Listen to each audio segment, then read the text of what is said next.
buenas tardes a toda la audiencia de la Mesa Redonda. Hoy miércoles vamos a analizar el Oriente Medio, y así se llama nuestra Mesa Redonda, Oriente Medio entre rejuegos imperiales, y tendremos como eje fundamental un análisis sobre el Estado Islámico, esa organización terrorista que está marcando la pauta desde el punto de vista social, político también, vamos a decir también que económica, en esa región, que ha calentado la situación en esa parte del mundo. Para analizar este tema me acompañan en la tarde-noche de hoy la doctora María Elena Álvarez Acosta, profesora titular y analista de temas internacionales, y también Edson Concepción, periodista y analista de temas internacionales, bueno, dos panelistas habituales en nuestra Mesa Redonda, a quien les doy las muy buenas tardes.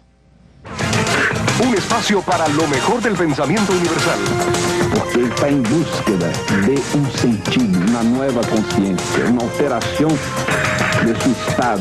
La razón por la que hemos sobrevivido durante tanto tiempo es que ha habido fuerzas y luchas populares a nivel mundial en contra de las estructuras de poder. El peligro hoy no es solamente la concentración de los medios, y es realmente al orden del día, es que se repita al nivel del conocimiento de los saberes esta misma estructura monopólica. Ideas de avanzada puestas a debate.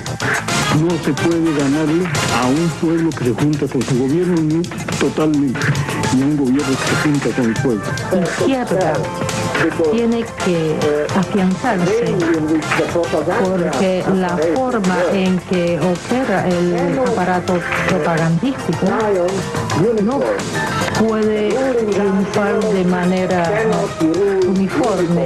Vamos a necesitar que los gobiernos apoyen este avance en el sentido de la institucionalización de la CELAC para que no quede simplemente como un foro en donde los presidentes se reúnen una vez al año y luego de eso no pasa más nada. Mesa Redonda, año 15.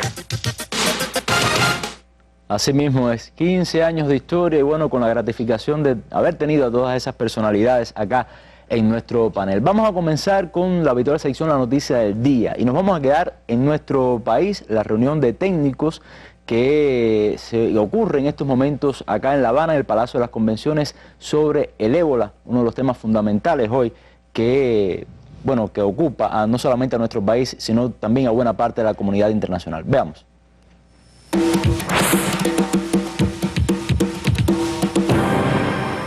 Movilizar especialistas y decisores aumenta la capacidad de respuesta de los sistemas sanitarios frente al virus del ébola en la región. Sobre esta premisa basó su intervención el ministro de Salud cubano Roberto Morales Ojeda en la reunión técnica de expertos que sesiona los días 29 y 30 del presente mes en el Palacio de Convenciones de esta capital.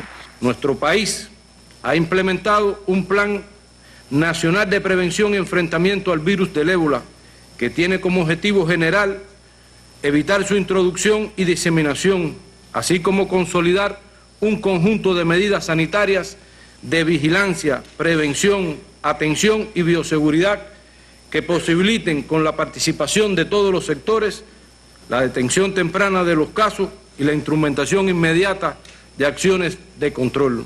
El ministro cubano insistió en el conocimiento de las medidas y el uso de los implementos de bioseguridad por parte del personal médico. Se han capacitado hasta el momento en 28 países 2.068 recursos humanos, de ellos 826 colaboradores de la salud. A partir de las solicitudes de los gobiernos, hemos enviado especialistas a Nicaragua y se encuentran en proceso de preparación los que deben ir a San Vicente y las Granadinas, Guinea Ecuatorial, Jamaica y El Salvador para que laboren como asesores. Bueno, es la reunión de técnicos que tiene lugar en el Palacio de las Convenciones en nuestro país sobre el tema del ébola. Se han tratado muchos temas allí y mucha atención también por parte de toda la prensa nacional e internacional. Un llamado a que América Latina, sobre todo, tome las medidas pertinentes para la posible llegada de ébola. Dicen los expertos que es muy difícil que llegue a nuestra región, pero bueno, hay que estar preparados en ese sentido. Vamos ya entonces a nuestro tema en la tarde de noche de hoy de la Mesa Redonda.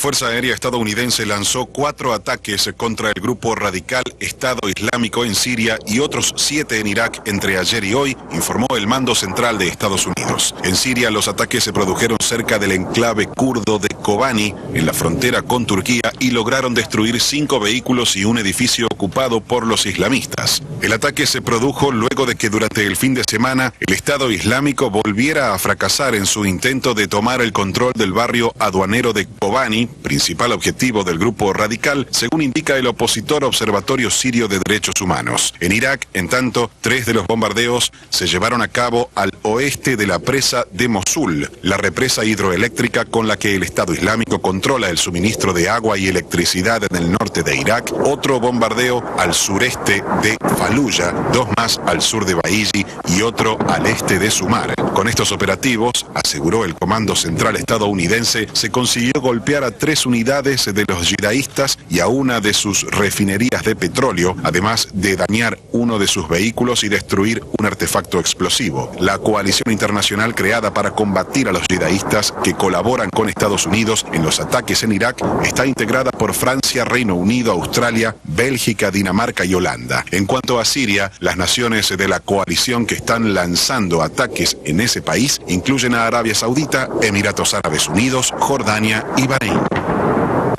Bueno, hace días, Gelson, que no analizábamos la situación en el Medio Oriente, la situación referida al Estado Islámico. Estábamos, por ejemplo, el lunes ocupados con el tema de los resultados electorales en Brasil y Uruguay. Bueno, mucha importancia para nuestra región. Y quizás, bueno, deberíamos comenzar la mesa haciendo una especie de resumen de lo que ha pasado en los últimos días con respecto a este conflicto. Sí, buenas noches, Oliver, buenas noches, estimados oyentes. La situación, tanto en Irak como en Siria, va para peor.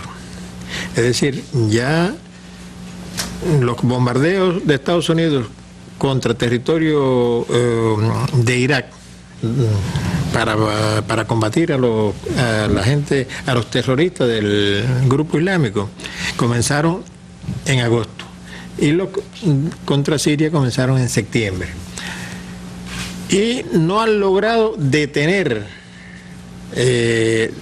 la actividad terrorista de estos grupos. Y ahora, en el caso de Siria, se concentra en esta ciudad fronteriza con Turquía, de Kobane, donde hasta un general norteamericano declaró hoy de que no habrá solución allí si no intervienen los kurdos por tierra, y coincide con la llegada al lugar de entre 100 y 150 kurdos iraquíes que han sido enviados allí a través de Turquía para contribuir con los kurdos sirios a que el ejército islámico no acabe de tomar la ciudad.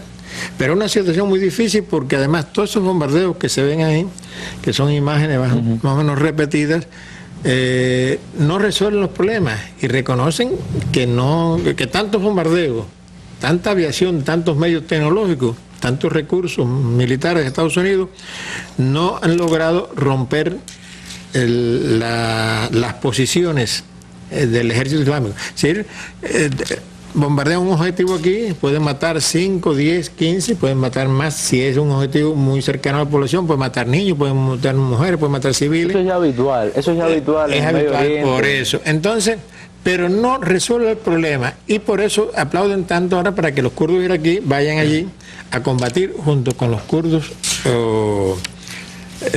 sirios. Por supuesto, la situación es tan complicada porque no es solamente ahí donde se combate, no es solamente ahí donde tiene fuerza el ejército islámico. El ejército islámico también ha tomado un sector petrolero de la ciudad, de la provincia siria de Homs, un sector petrolero importante, y es importante desde todos los puntos de vista estratégicos, pero además desde el punto de vista económico para el ejército islámico, que se sustenta en los recursos energéticos que vende clandestinamente a través de Turquía y a través de otros países. Entonces, esta es la situación un poco en Siria. En Irak, no para nada mejor. Irak, de que por sí es un país que está, después de la invasión norteamericana, totalmente desestabilizado, cada vez más violento. Y no solo por el Estado Islámico, desestabilizado al interior del sistema político. Cada vez más también. violento, más conflicto, cada vez más diferencia étnica. Es decir, un poco Estados Unidos, cuando declaró Obama que sacaba las tropas de Irak, ellos sí se lavó las manos y se fueron, entre comillas, todas las tropas, aunque quedaron como 28.000 entre personal de seguridad, lo que ellos le llaman contratistas, etcétera, etcétera. Pero aquello quedó peor. ¿Cuántos ataques hay diarios de un loco terrorista que va en un carro bomba de esto, lo sitúa, contra los sunitas, contra los chiitas, contra contra el otro? Y cada día hay más muertos y más inestabilidad en Irak. El petróleo, que era el objetivo primario de Estados Unidos y Occidente en este territorio, bueno, está fortaleciéndose su control por parte de las transnacionales norteamericanas fundamentalmente y otras que operan allí. Pero sigue engendrándose la violencia. Y el Estado Islámico, que tiene en vilo tanto a Siria como a Irak, está actuando ayer en una parte de Irak, cogió a 46 islamistas y los mató, los fusiló. ¿Por qué? Porque los islamistas estaban en contra de las ejecuciones que estaban cometiendo ahí. Y cogieron, lo mataron todo delante de la gente. Es decir, que no hay dudas de que estamos en presencia de un grupo terrorista de gran fuerza. Incluso hay más, y ya para terminar esta parte, tienen mercenarios chechenos que están llevando, que lo tenían en Irak, en algunas partes donde están, y lo están llevando a esta ciudad de Kobane para fortalecer allí su posición de Estado Islámico y no permitir que los kurdos, tanto iraquíes como sirios, puedan Checheno, eso es un elemento muy importante porque implica también a Rusia, ¿no? Que es un peligro para... los chechenos... Por supuesto.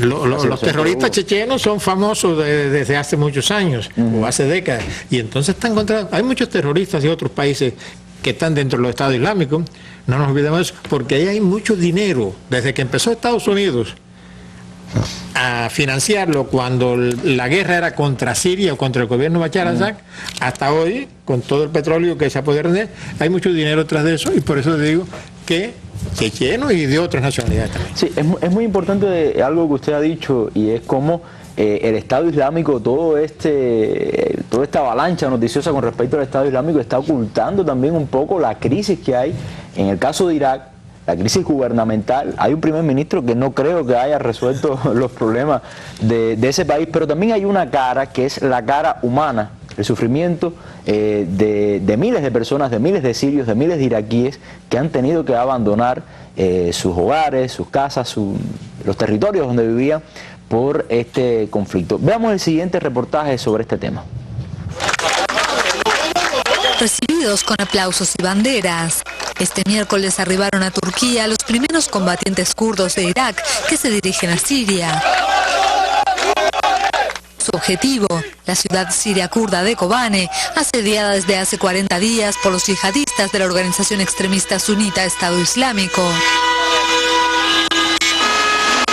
Un convoy de unos 40 vehículos con armas pesadas cruzó la frontera y fue recibido así por centenares de personas.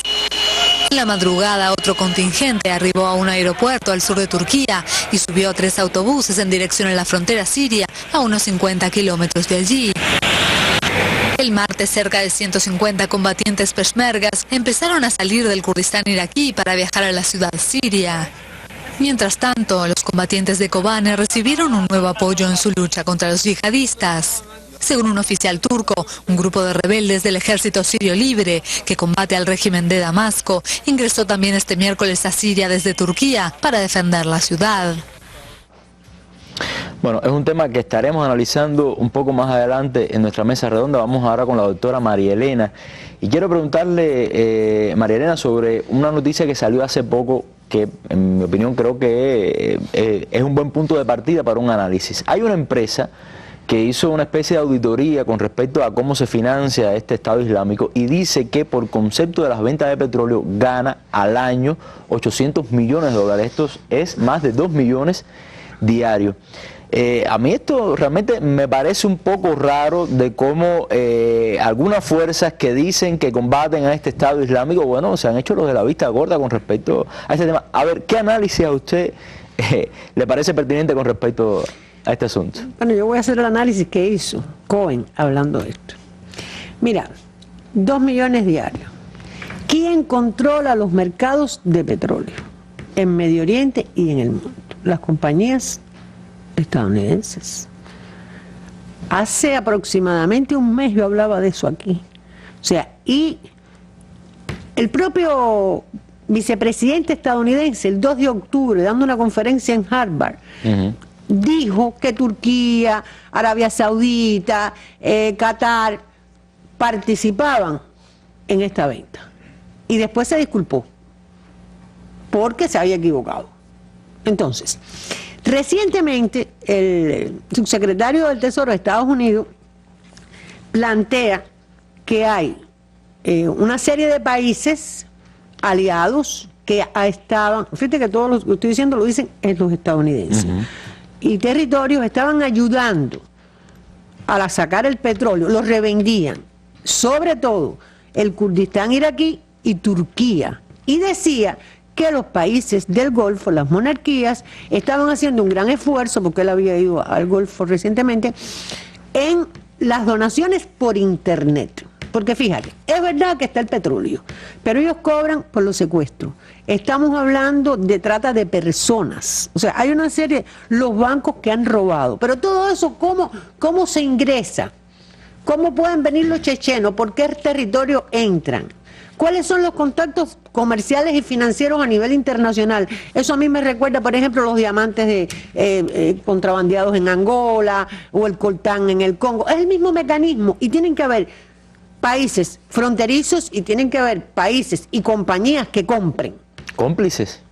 Y entonces Estados Unidos ahora se da cuenta de que necesita un plan para controlar eso. O sea, después de 2 meses y medio están bombardeando en Irak, y de un mes estar en Siria, pues de pronto, bueno, hay una estrategia económica y las está haciendo la misma persona que estableció las sanciones en Irán e Irak en su momento.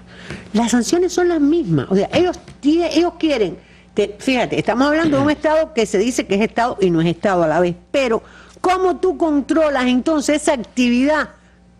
¿A través de quién? Porque tú estás bombardeando ese territorio. Lo tienes que hacer a través de tus aliados que están en las fronteras, que son Irak, Jordania, supongamos que Israel, y entonces Turquía. Entonces ellos van a tomar las mismas medidas que toman contra todo el mundo.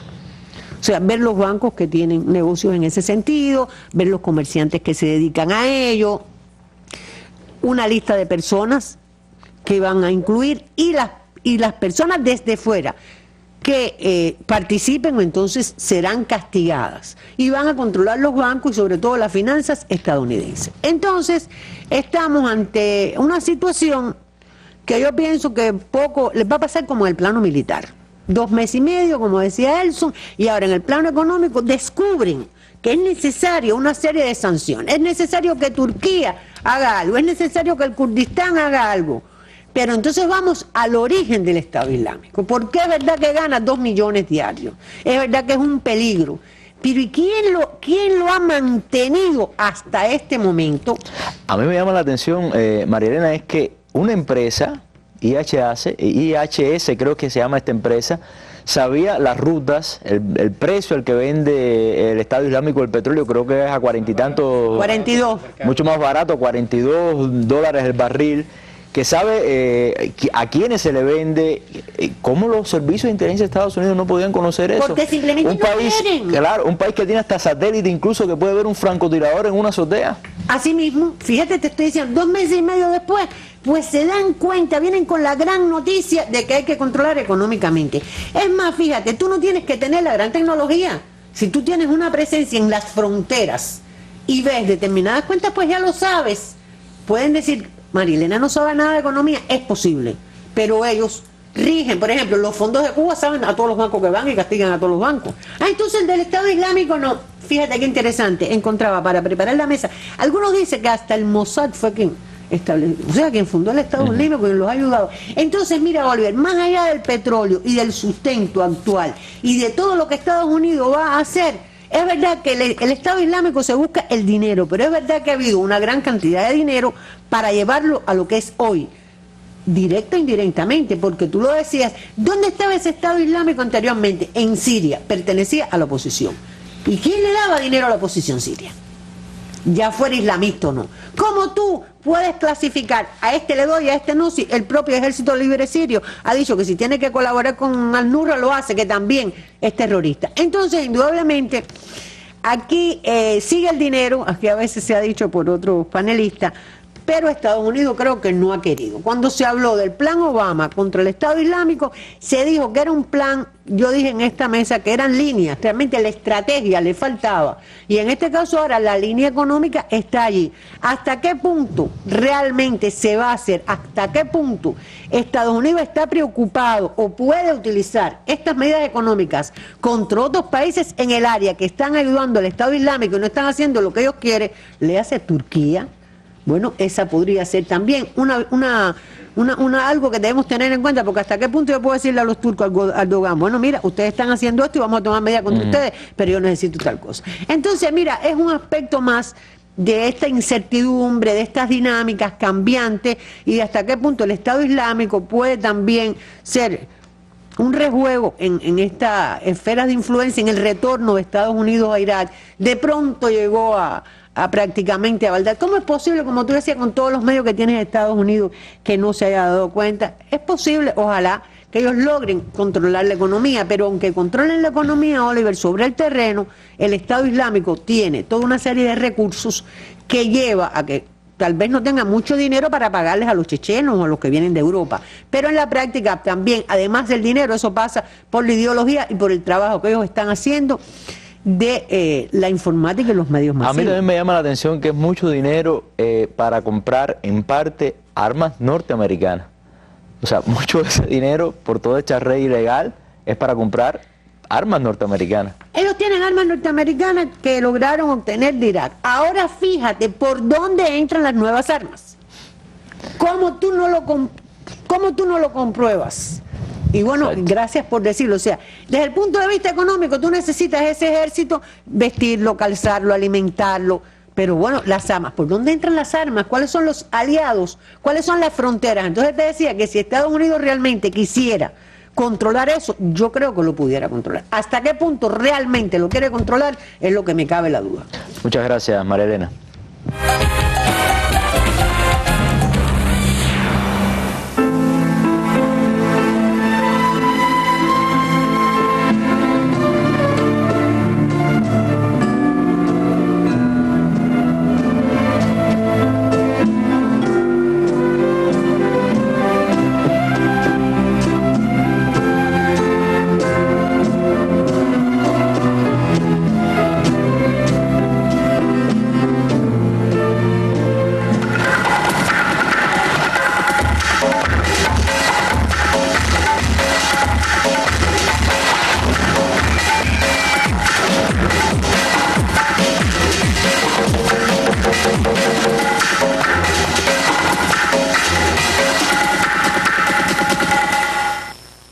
Bueno, y Yalson se me adelantaba un poco en su primera intervención sobre quizás un poco el impacto que ha tenido toda esta lucha de Estados Unidos y de las potencias occidentales contra el Estado Islámico. Pero antes de ver como tal el impacto que ha tenido en esos gobiernos, o sea, o cuál ha sido la estrategia de esos gobiernos para enfrentar este asunto, vamos a ver ese impacto humanitario, el trabajo que habíamos adelantado hace unos minutos y que quizás a usted le sirva de punto de partida para analizar. Les propongo verlo, por favor. ¿Qué puede hacerse para ayudar a los países que acogen a los refugiados sirios? Representantes de una treintena de estados se reúnen en Berlín para buscar respuestas a esta pregunta. Más de 3 millones de sirios han cruzado las fronteras huyendo de la violencia. Jordania, el Líbano y Turquía son los países más afectados por la afluencia de inmigrantes. El jefe de la diplomacia alemana ha alertado de que estos países se encuentran desbordados. Thank you. Nos estamos acercando a un punto de agotamiento en el que se está poniendo a prueba nuestra capacidad para dar respuesta a las necesidades de los refugiados sirios, advierte el ministro jordano de Exteriores. Jordania da cobijo a más de 600.000 refugiados registrados. En el Líbano la cifra supera el millón, lo que supone un crecimiento poblacional de casi un tercio. A pesar de la existencia de campamentos improvisados, el 85% de los sirios residen en viviendas de pueblos o ciudades. Muchos han montado pequeños comercios, panaderías, tiendas de comestibles. Han florecido tiendas de todo tipo sin permisos o licencias y a veces suponen competencia desleal para los comerciantes libaneses, explica el primer ministro libanés. Berlín ha pedido mayor solidaridad internacional para hacer frente a la peor crisis humanitaria a la que se enfrenta el mundo en la actualidad. La llegada del invierno convierte más dramática la situación de los refugiados. Bueno, esas son las huellas que está dejando todo este conflicto, tanto en la población como tal, siria, iraquí, y bueno, la estrategia de los gobiernos. ¿Cómo están actuando con respecto a esto, que indiscutiblemente es un reto político? Sí, Oliver, yo ahorita cuando estaba hablando la doctora Marilena quería agregar una cosa, que es la siguiente, que yo luego me pregunto, ¿no será que detrás de esto hay todo un juego norteamericano? Porque fíjate que los americanos están bombardeando, se gastan 1.500 millones de dólares al mes en combatir el Estado Islámico. 1.500 millones al mes en combatir el Estado Islámico. La ONU pidió 1.000 millones para el ébola y se han recolectado 312. Yo creo que esa pregunta la tiene que hacer el mundo. ¿En qué situación estamos viviendo? Entonces, Estados Unidos está bombardeando, destruyendo, creando esta situación, pero desde el aire, no por tierra. Y el Estado Islámico nunca va a ser eliminado totalmente desde el aire. Eso lo ha dicho todo. Ellos lo reconocen, pero lo reconocen los americanos, Entonces, ¿por qué lo hace? Bueno, entre más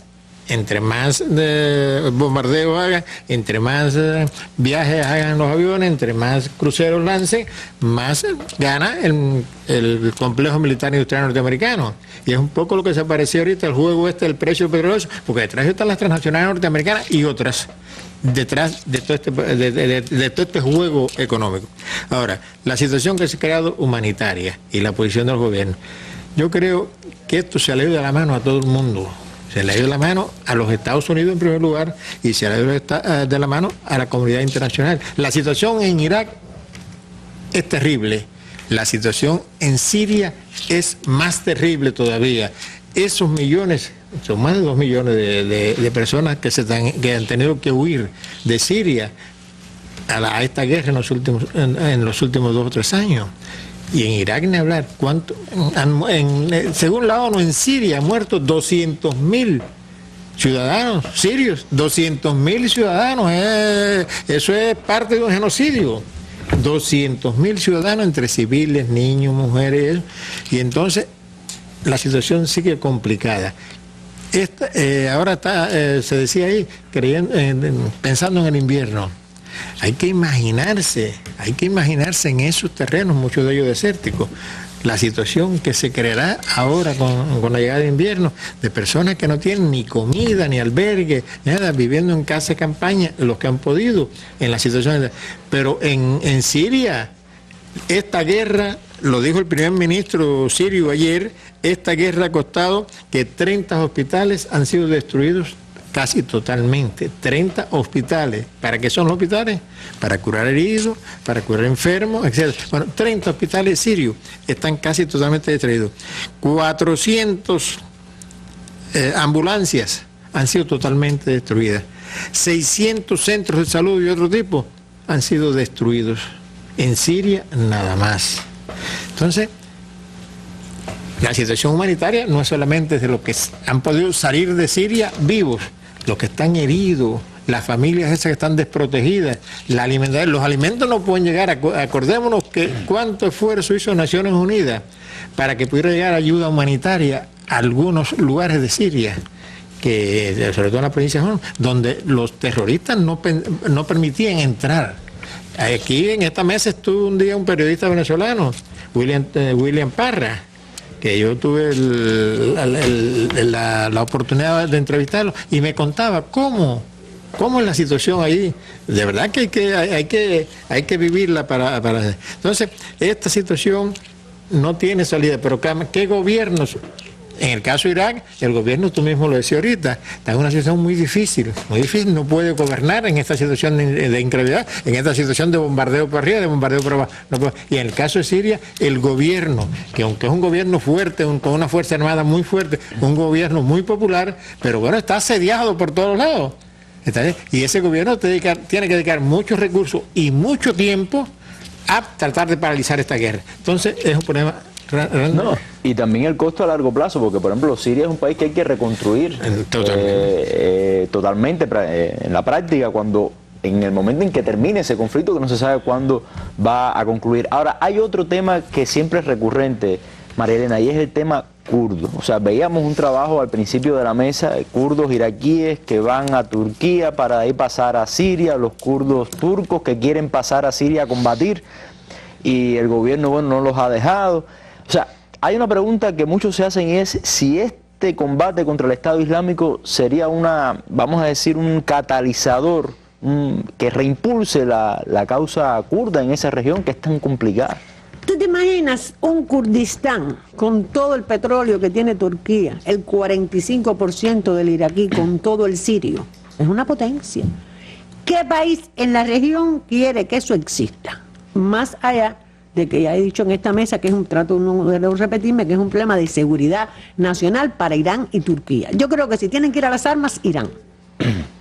Ahora bien, eso es lo primero que quiero decir. La causa kurda la vemos como un todo, a veces como un imaginario. Aquí hay que ver la realidad militar en el terreno, las dinámicas políticas regionales, las alianzas de momento. No es lo mismo.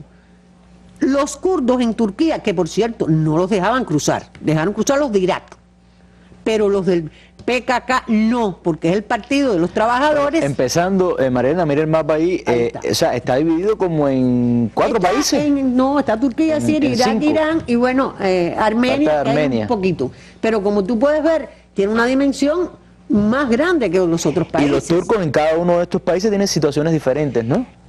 O sea, los vemos idealmente como únicos, pero no es así. A lo largo, sobre todo después de la invasión a Irak del 2003, en el Kurdistán iraquí se logró cierta autonomía y además una alianza importante con Estados Unidos e Israel en la explotación del petróleo. Entonces, en este caso, en el iraquí, Barzani, el Partido Democrático Kurdo, es el mayoritario. Y entonces sus fuerzas armadas, que son las que están yendo hacia Siria, pues han repelido, vamos a decir así también, al Estado Islámico con el apoyo importante de Estados Unidos. Ellos aspiran a una autonomía que ya en la práctica tienen. Pero ¿qué pasa con Kobane? ¿Por qué Kobane? Kobane no tiene petróleo, no tiene aeropuerto. Kobane es un símbolo, porque las organizaciones que defienden Kobane son aliadas del PKK de Turquía, pero además desde el año 11 en que empezó esta guerra, el gobierno central y ellos llegaron a un acuerdo y allí se ha establecido, vamos a decir que es como como cuando tú practicas algo, es una democracia comunal participativa, donde en los gobiernos a nivel local pues hay un árabe, hay un kurdo, hay un cristiano y de cada 3 tiene que haber una mujer, y entonces es como un proyecto ideal, vamos a decir así, esa región, en Kobane. En esa región, pero que está vinculada al Partido de los Trabajadores de Turquía. ¿Qué pasa con Turquía? Que Turquía nunca, ahora está conversando con el Partido de los Trabajadores, empezó en enero de 2003, la guerrilla hace 30 años que está ahí, su líder está preso, porque nunca les ha querido reconocer nada. Los reprime siempre. Es más, dije la semana pasada que los estaba bombardeando. 21 bombardeos sobre el territorio donde está el PKK. Y creo que pusimos un trabajo en el cual las autoridades turcas, bueno, impedían el paso de los kurdos turcos a combatir al Estado Islámico. ¿Y por qué quiero que vaya el ejército libre sirio y los kurdos de Irak? Porque los kurdos de Irak tienen otra filosofía, otra concepción, pero el ejército libre de Siria es el que combate al gobierno. Y Turquía quiere que el gobierno sirio pues deje de existir, porque el gobierno sirio ha permitido en esa región kurda lo que ellos no pueden permitir porque está en su frontera. Porque entonces sí tendría, él está conversando, sí, hace concesiones, sí interviene, si los kurdos en sí mismos son los que ganan, entonces no iría con una postura de fuerza a las conversaciones. En la práctica, Turquía siempre lo que quiso fue establecer como una zona tapón o ocupar esa región. Ese era su interés. ¿Qué sucede? Que Estados Unidos lo presionó tanto, porque Turquía, es más, no puede ceder aunque sea de la OTAN, aunque sea de Estados Unidos, porque si pierde, y si pudieran poner el mapa, por favor, la parte kurda, pierde todo el petróleo, pero pierde una gran extensión de su territorio. Ahí está, fíjense que, qué lástima que no tengamos para allá, pero prácticamente en la mitad, es enorme. Entonces, para Turquía es un problema de seguridad nacional. Ahora bien, cuando tú me dices el Kurdistán, Turquía no lo va a permitir, va a seguir reprimiendo al interior. No va a permitir que el proyecto que se ha dado, no solo en Kobane, sino en 2 ciudades más, son 3 cantones, se desarrolle porque es un ejemplo para ellos. Por tanto, creo que también el factor kurdo, es lo último que voy a decir, está siendo manipulado por Estados Unidos en esta guerra contra el Estado Islámico para debilitar a Siria, tanto a Siria como a Irak. Logró regresar a Irak y quiere derrocar. El objetivo de Estados Unidos es derrocar a Bashar al-Assad, lo que no tiene a quién poner hoy. Pero fíjate que, lo dije también en otra mesa, discúlpenme, están en la zona kurda, la más sensible para Irán, que es su enemigo, aunque esté conversando, y para Turquía, que es su aliado, pero eso le da posibilidades tanto en Siria para presionar a Bashar y al gobierno. Yo siempre he dicho que el que quiera analizar política que vaya un mapa y en el caso de los kurdos se ve perfectamente, es el corazón del Medio Oriente. Así mismo. Sería el corazón del Medio Oriente. Bueno, muchas gracias, María Elena, por este análisis. Concurso Yo lo vi en la mesa redonda. Si usted ha seguido la mesa redonda desde sus orígenes en diciembre de 1999, seguramente tendrá sus emisiones inolvidables o favoritas. Escriba a nuestro concurso popular Yo lo vi en la mesa redonda y gane el derecho a participar en nuestras celebraciones de aniversario. Cuéntenos en una cuartilla sus impresiones de aquel momento inolvidable en que supo los detalles de un acontecimiento trascendente a través de la mesa redonda. El 30 de noviembre cierra el plazo de admisión de este concurso que lo convierte a usted en otro protagonista de nuestros 15 años. Escriba a nuestra dirección de correo mesaredonda@enet.cu y programa Mesa Redonda, calle 23, número 258, entre L y M, Vedado, La Habana.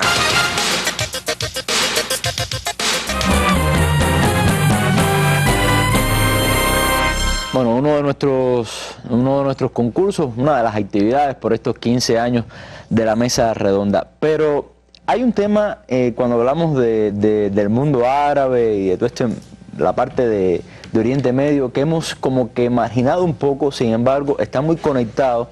Algo con lo cual quiero cerrar con la doctora María Elena Elson, y es Libia. Un estado fallido. Yo cada vez que leo sobre Libia recuerdo Somalia, es creo que el único punto de referencia válido. ¿Cuáles son las últimas noticias allí? ¿Cómo se encuentra hoy ese, bueno, sí, vamos a decirle país, aunque no tiene institucionalidad ninguna, pero vamos a decirle país? Mira, el caso de Libia es un ejemplo, yo creo que es un ejemplo de los más claros de todo lo que se creó en esa zona, con las invasiones norteamericanas, con la presencia de la OTAN, toda esta cosa, porque la OTAN casi nunca la mencionaba en esta orgía de guerra, pero la OTAN, en el caso de Libia, acordémonos que fue quien guió los bombardeos, el asesinato del presidente libio Gaddafi. ¿Le gustara o no le gustara? ¿Cómo fue aquello tan vulgar, tan desproporcionada? La forma en que bombardearon, en que asesinaron, etc. Bueno, en Libia hoy murieron en Benghazi 16 personas, es lo último que antes de salir para la mesa leí. 16 personas en Benghazi. Pero ¿qué pasa en Benghazi? ¿Qué pasa en Trípoli? ¿Qué pasa en todos lugares? Libia hoy es el país del mundo que tiene más gobierno y más parlamento, tiene 2 gobiernos y 2 parlamentos.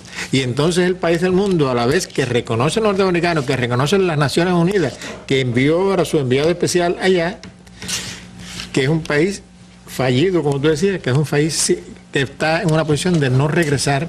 Si tiene 2 parlamentos y no funcionan los 2, tiene 2 gobiernos y no gobierna ninguno de los dos. Es un país al libre albedrío, un país donde la población está siendo presa de la rivalidad entre grupos, pero donde además, después de la invasión norteamericana, en Libia han ido a parar también combatientes de Al-Qaeda, los grupos más extremistas de la zona. Ahí precisamente quería caer. Libia hoy es cuna del extremismo, del terrorismo, del fanatismo. Es decir, que allí... uno de los países más tranquilos de África y de más alto desarrollo humano, por cierto. De más alto nivel que tenía cuando intervino Estados Unidos, cuando los bombardeos. Libia era el país de África Occidental, de África del Norte, con más desarrollo económico, con más posibilidades de vida, etcétera, etcétera, dicho reconocido por las Naciones Unidas.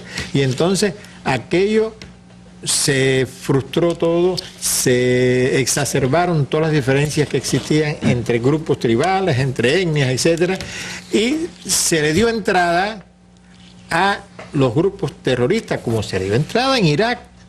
A Irak, que lo bombardearon y que lo invadieron porque decían que allí había bomba y que Al-Qaeda, y no conocían ni Al-Qaeda. Al-Qaeda está en Irak, pero no estaba antes, y Al-Qaeda está en Libia. Y entonces este es el país, o llamado país, que tenemos hoy. Una situación que la propia Naciones Unidas está advirtiendo como muy difícil, con una situación, el enviado especial, el español que estuvo allá ahora en Siria, dice que era una cosa sin regreso. Porque imagínense, usted está allí donde está Marilena y yo estoy aquí y ella no puede gobernar y yo no puedo gobernar, y usted tiene un parlamento y yo tengo un parlamento y usted tiene un gobierno. Bueno, entonces yo decido porque cada uno tiene un ejército tremendo. Y no hay nadie, no hay un Oliver en el medio. No, hay un Oliver en el medio que pueda controlar. Y entonces ahí están los que combatieron a Gaddafi, los que estaban al lado de Gaddafi, y así. Y lo peor de todo, acuérdense que estamos hablando de un país que tenía uno de los mejores petróleos ligeros del mundo. Ese era Libia. Yo no sé si lo tiene ya, yo no sé, yo te digo, yo no aseguraría tanto, porque es que ese país ha sido vandálicamente robado, etcétera. Entonces una situación es parte de esta trilogía que estamos hablando, que se le puede agregar a Afganistán un poco más para allá después, pero de la situación que ha creado en el mundo, las invasiones, las guerras y todos estos problemas, esas cifras millonarias que están dedicando algunos gobiernos, algunas potencias a las armas, a las agresiones, mientras el país hay más hambre, hay más miseria, como hay en Irak hoy, más miseria. La mortalidad infantil, no hablamos de eso, en Irak ha subido como un 7%, la mortalidad infantil de la que existía cuando la época de Saddam Hussein, ese tirano que yo dije, entonces cosas, pero ha subido como un 7%. Entonces Libia es lo mismo, es la misma situación, ingobernable totalmente, y nadie ha dicho las perspectivas, por lo menos a corto plazo o a mediano plazo, de qué va a pasar en ese país. Bueno, y también un elemento importantísimo a la hora de analizar Libia, y es que tiene un mar de agua subterránea mayor que Alemania, que todo el territorio de Alemania, que eso es muy importante. Y ese es un artículo muy cotizado en esa zona, en esa región. Sí, desierto. Regiones desérticas. Bueno, vamos a ver un video sobre lo último que piensa hacer el Estado Islámico. Volvemos al Estado Islámico, un nuevo rehén y posiblemente una nueva decapitación. Veamos este video para continuar nuestro análisis. Hola, soy John Cantley y estoy en la ciudad de Kobani, en la frontera sirio-turca.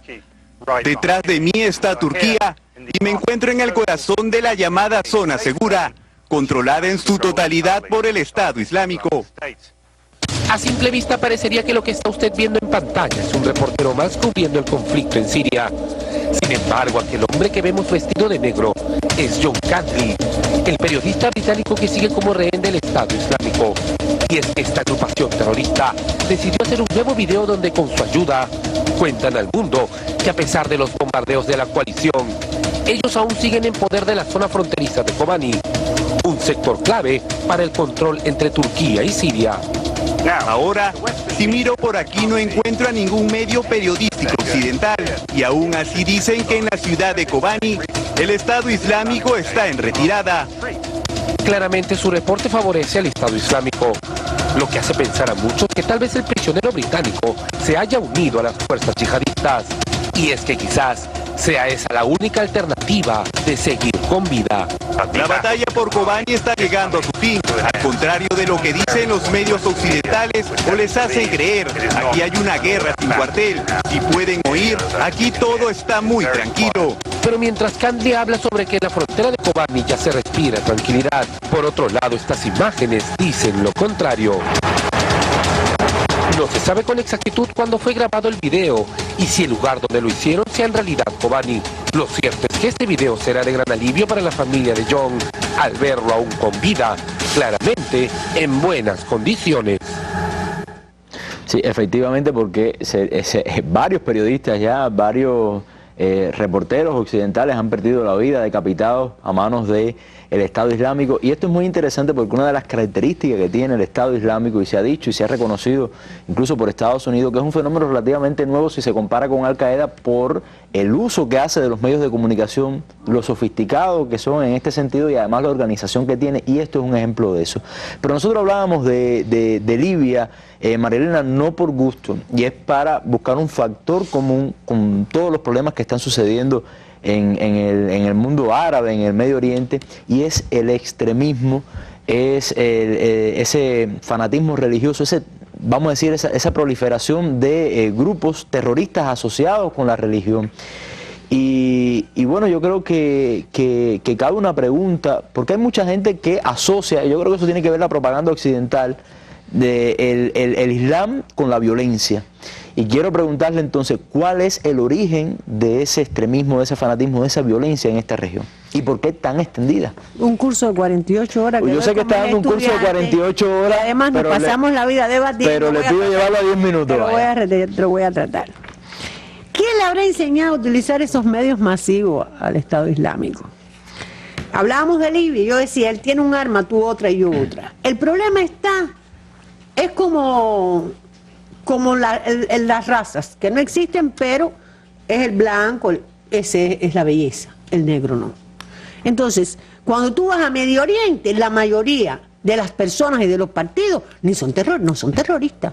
Ahora, hay una causa, yo no voy a entrar en los conceptos, que los tenía por acá, porque es bien complejo, solo voy a decir que sí existe a nivel internacional el fundamentalismo, o sea, volver a los fundamentos, pueden ser políticos, religiosos, económicos, por ejemplo, no es solo la cosa religiosa. Israel es un Estado fundamentalista porque se basa, en este caso, tiene un apoyo religioso y va a la Torá.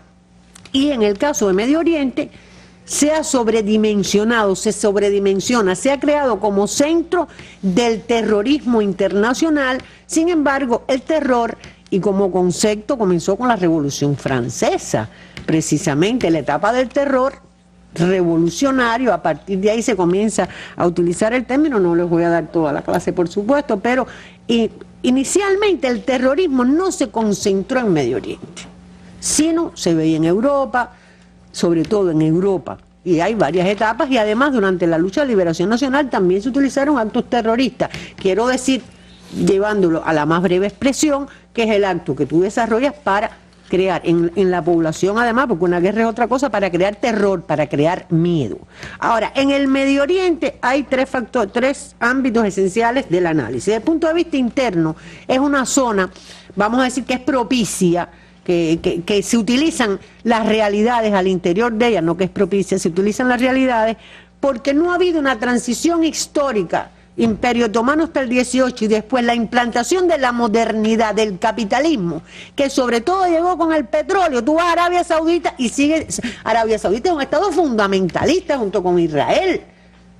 Entonces, ¿dónde está la modernidad? ¿Por qué Arabia Saudita se asusta con la primavera árabe? Porque están hablando de democracia, están hablando de otras cosas. Claro, cada estado del Medio Oriente es una cosa, estoy hablando de tendencias. ¿Qué sucede? Que las bases confesionales, comunales, siguen estando muy vivas desde el punto de vista interno. Lo nacional, tal como se conoce en Europa, es otra cosa en Medio Oriente, porque después voy a hablar de lo que hicieron las potencias occidentales. Pero ¿qué sucede? Que en la independencia, al interior, la vía nacionalista fracasó. Le hace el proyecto de Nasser, el proyecto basista, ese proyecto que tenía Nasser de panárabe, panarabismo, etcétera, fracasa, porque es más el nasserismo. perseguía a los partidos islámicos. Ahora otra cosa, cuando hablas de movimientos políticos islámicos, no estás hablando de terrorismo, no tienes que hablar de fundamentalismo necesariamente. Pero ¿qué sucede cuando fracasa el nacionalismo? Y lo más triste es que ese nacionalismo fracasa frente a Israel, en el año 67, cuando son derrotados. Entonces, frente a un Estado que es fundamentalista, pero que además representa a Occidente, a la modernidad, que es el que acaba con Gaza cada 2 años y lo sigue bombardeando hoy. ¿Qué predomina? ¿Qué comienza a predominar entonces a partir de la década del 70 el Medio Oriente? Los movimientos islámicos. No estoy diciendo que terroristas, estoy diciendo de base islámica. Entonces, unido a esto, hay un predominio de monarquías reaccionarias, que no me voy a referir, otras veces he dicho cuáles son, y no solo en la península arábico-pérsico, y en esa lucha de la tradición, todavía el factor confesional, comunal, desempeña un papel esencial, o sea, está ahí. Y entonces, tanto el fundamentalismo y el terrorismo, en este caso en Medio Oriente, está en la pugna entre la modernidad y la tradición. Y entonces, esa modernidad que llega, como dice Samir Amin, ¿cómo avanzaremos? Será como hizo Europa hacia el feudalismo, para atrás, cuando veo el Estado Islámico me recuerdo de eso, o lo haremos de otra manera. Pues parece que sí, que se está imponiendo una acción de ir a lo anterior, y el modelo es Arabia Saudita. En lo regional, cuando usted ve la guerra del 48, se estableció Israel. Eso es Occidente, modernidad. En la guerra del 67, crisis de las opciones nacionalistas. En el 73, los árabes ya se hicieron aliados de Estados Unidos, pero emergió Arabia Saudita como líder, y ya dije que es un Estado fundamentalista, que además es el que ha financiado todos estos grupos inicialmente, incluyendo Al-Qaeda, y de los Torres Gemelas, de los 17, 15 eran sauditas, y el que lo dirigía también era saudita. Entonces, en el 79 llega la Revolución Islámica, que da un ascenso también a los movimientos religiosos, a los partidos religiosos, y entonces ahí Arabia Saudita comenzó a tratar de utilizar el factor confesional, porque ellos son sunna e Irán es chía. Entonces, pues no puedo permitirlo. Y todo movimiento o país como Siria, que además tenía una coalición política que apoya a Irán, yo tengo que destruirlo. Ahora bien, sé que no me va a dar tiempo. El año 91 lo propio, cuando puso Estados Unidos la bota en Arabia Saudita, aquello fue terrible para todo el mundo árabe y Medio Oriente, porque era un sacrilegio al territorio santo. Y entonces, en el siglo XXI, hemos visto lo que ha sucedido ya. El terrorismo se internacionaliza y ahora se ve en el Estado Islámico. Ahora, cuando tú vas a la acción internacional en ese contexto favorable, después de la Primera Guerra Mundial, la división es confesional. Después de la Segunda, la división es confesional. Gran Bretaña y Estados Unidos priorizaron el apoyo a las monarquías, a los reaccionarios, al fundamentalismo. Estuvieron contra Nasser, estuvieron contra el Baas, estuvieron contra los palestinos, contra todo lo que fuera progreso. Y no es que la tradición sea mala, era incorporar a la tradición en proyectos nacionales, en proyectos del árabe. Entonces, cuando tú vas del año 79, para resumirlo, al 2014, ¿qué ha hecho Estados Unidos? Derrocar a los gobiernos seculares, además en la bipolaridad contra Estados Unidos. ¿Qué pasó en Afganistán? Las madrazas en Pakistán, ¿quién le daba el dinero a Arabia Saudita? Pero Estados Unidos lo sabía, era para derrocar un gobierno socialista que además las tropas soviéticas habían entrado. Y ahí empezó. Después entró en Irak, Libia, intento en Siria, estamos hablando de bombardeo en Pakistán, en Somalia, en Yemen. Estamos viendo entonces cómo ve ese mundo a la modernidad, como símbolo de agresión, como símbolo de querer eliminar todo lo que hay de cultura, porque hasta los bombardeos están eliminando la cultura de ese pueblo. Entonces estamos hablando de la primavera árabe. ¿Qué hizo Estados Unidos en la primavera árabe? Volvió a poner al Al-Sisi. ¿Quién es Al-Sisi? ¿Qué pasó en Libia que estamos viendo aquí? ¿Qué está tratando de hacer en Siria? Esos son gobiernos laicos, gobiernos que no son religiosos, y son los que está eliminando. Pero, y sé que ya debe quedarme un minuto, cuando tú vas, ¿a qué hizo en Irak después? Después que lo ocupó, en el Líbano igual, hizo una constitución confesional, donde separa a los sunnas, a los chiíes, a los kurdos. ¿Qué está haciendo ahora? Estados Unidos, no el Estado Islámico, está llevando ahí al Kurdistán. Y tú decías, sí, ojalá. Él quisiera crear un Estado kurdo que satisfaciera sus intereses. ¿Por qué? Porque debilitaba a los demás. Entonces, ese factor que nos crean como fanáticos, que todos son fanáticos, pues no es así. Y entonces lo último que quiero decir que bueno, la pakistanización de Turquía está ahí, y los medios masivos, y nosotros estamos muy cerca, los medios masivos occidentales, y termino con esto, usted ve cualquier película y ya el malo es un árabe, y un árabe, y un árabe, y entonces todos son terroristas, pero no es así. Son islámicos, un árabe islámico, porque también, bueno, ponen persas, pero en la práctica, la mayoría, y tal vez en otra mesa podamos retomar el tema, pues no son terroristas. Es la minoría manipulada además por Estados Unidos. Bueno, muchas gracias, María Elena, por esta muy buena explicación desde el punto de vista histórico. Bueno, lo dejamos para otra mesa. Le prometo que vamos a empezar por ahí. Y también, bueno, muchas gracias a Edson también por su participación en la mesa. Nos vamos con nuestras imágenes del día. Ayer, bueno, Rusia dio a conocer el logo del Mundial de Fútbol Rusia 2018, pero lo hizo de esta manera, lo hizo desde el espacio. Esas son nuestras imágenes del día, un regalo a todos los amantes del fútbol, en el cual me incluyo, y les doy las muy buenas noches y muchas gracias por su atención.